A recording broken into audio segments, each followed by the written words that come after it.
Hello, everyone. Today is May 17, 2021. Today, I have news from the WHO and the director, Dr. Tedros Adhanom, regarding the Tigray region situation in Ethiopia.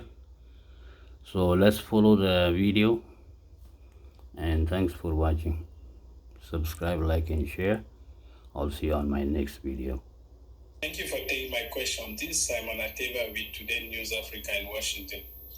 The U.S. Secretary of State Anthony Blinken lambasted the governments of Ethiopia and Eritrea at the weekend over what he described his own word as a continuing atrocity and denial of humanitarian access into the Tigray region in northern Ethiopia.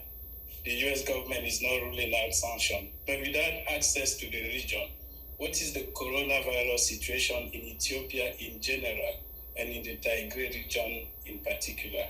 Are vaccines being administered there? Does the WHO have access? Thank you.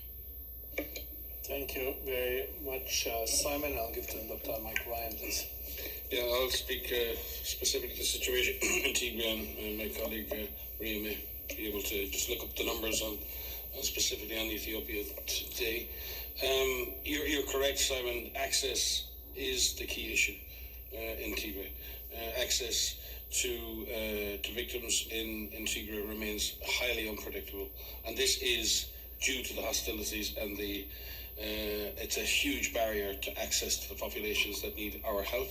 The continued reports of atrocities and attack are disrupting any attempt. The majority of health facilities are either destroyed or inaccessible to the population. We're seeing rising risks of cholera, measles, and other outbreaks. We have also issues of continuing to get vaccines in. We have approved vaccine doses for northern Ethiopia for cholera vaccination, and we need to get those doses in there, and we need to plan those campaigns to avert a cholera disaster. It's still a huge number of people. There's 4.5 million people in Tigray. 3.8 million of them are in need of health assistance. That's the overwhelming majority of the people in an area. We have 2 million internally displaced people, 63,000 refugees across the border into Sudan. We thank our operational partners on the ground. We have many, and we're certainly trying to carry out operations in about 57 of the 93 we're rated through our ad hoc mobile health and nutrition teams. But this is not enough.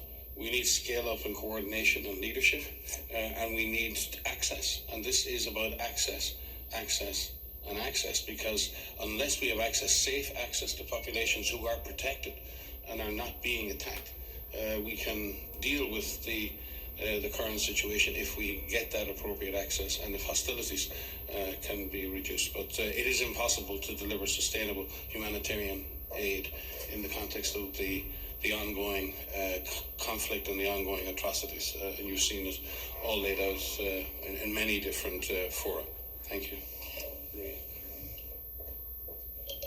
Yeah, I could just briefly comment on the COVID situation, but just to say that we're limited by the surveillance that is able to be conducted in challenging situations. So, as of the week of March 29th, there were around 14,000 cases being reported per week, and now we're seeing around 3.6 thousand cases reported a week, about 100 deaths per week. So this is something, our ability to detect trends, our ability to for countries to find cases and carry out public health actions associated with COVID is limited by the capacities to be able to do so.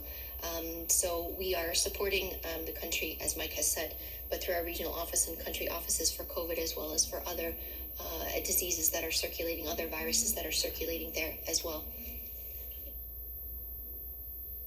Yeah, thank you. Yeah, thank you.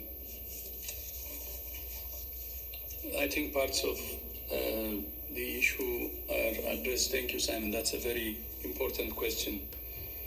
As we speak, the situation in Tigray, Ethiopia is, maybe if I use one word, horrific, very horrific.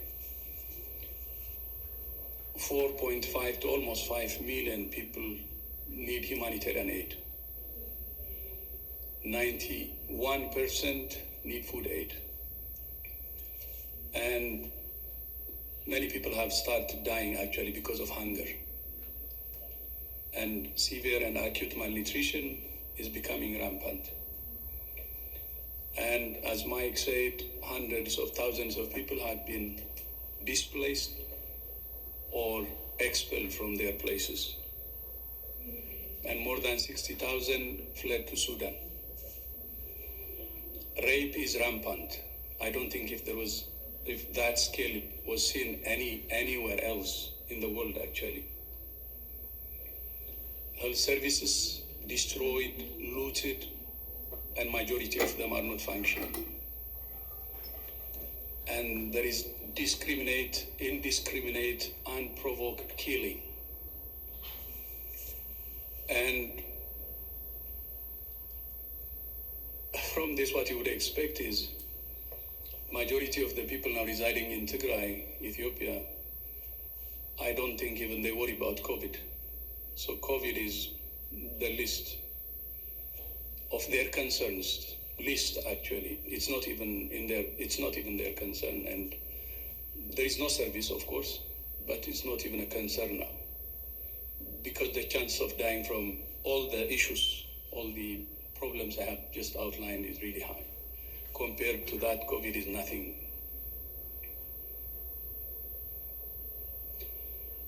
So I don't think for most of the part, we're not even in a position to discuss about COVID, to be honest, because there are more pressing issues.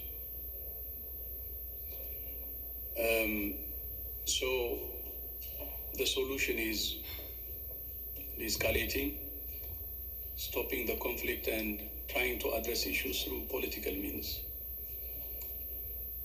I think peaceful means. There is always a way. When there is a will, there is a way. The same is true in any area where there is conflict. If leaders could commit to resolving things peacefully, can be done. But the conflict and all the things that I have said actually affect the health of the population seriously. And that's the situation. And I don't think COVID is, to be honest, an issue. I would like to put it that way. Thank you.